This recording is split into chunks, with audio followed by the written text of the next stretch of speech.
Hi friends, first 2 matches ఆడిన RCB టీమేనా అనిపించింది నాకైతే. విత్ బ్యాట్తో అలాగే విత్ బాల్తో కంప్లీట్గా ఫెయిల్ అయ్యారు. అసలుకి సరిగ్గా వాళ్ళ గేమ్ ప్లానింగే సరిగ్గా చేసుకొని రాలేదనిపించింది నాకైతే. ఎలా అంటే ఇప్పుడు ఫస్ట్ వర్షం పడింది. వర్షం పడడం వల్ల కొద్దిగా మ్యాచ్ అనేది లేట్గా జరిగింది. అలా వర్షం పడినప్పుడు పిచ్ బౌన్స్ అవుతుంది, స్వింగ్ అవుతుందని తెలుసు. చాలామంది ఎక్స్పీరియన్స్ ప్లేయర్స్ కూడా ఉన్నారు.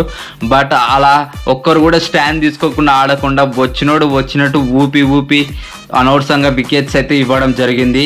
ఒక్క కెప్టెన్ రజత్ పటీదార్ ఒక్కడు లాస్ట్ వరకు నిలబడి ఆడాడు. అలాగే ఇంపాక్ట్ ప్లేయర్ కూడా ఒక మిస్టేక్ చేసినట్టు అనిపించింది నాకైతే. ఎందుకంటే వెంకటేష్ అయ్యర్ని దింపారు, అతను బ్యాటింగ్తో ఓకే పర్వాలేదు అనిపించాడు. బట్ లెగ్ స్పిన్నర్ మెయిన్గా కదా, రవి బిష్ణోయ్ ఆల్రెడీ వికెట్స్ తీశాడు. బట్ లెగ్ స్పిన్నర్ ఉండేది ఆర్సీబీకి వెళ్ళి ఒకే ఒక పర్సన్, తనని డ్రాప్ చేయడం ఏంటి నాకు అర్థం కాలేదు.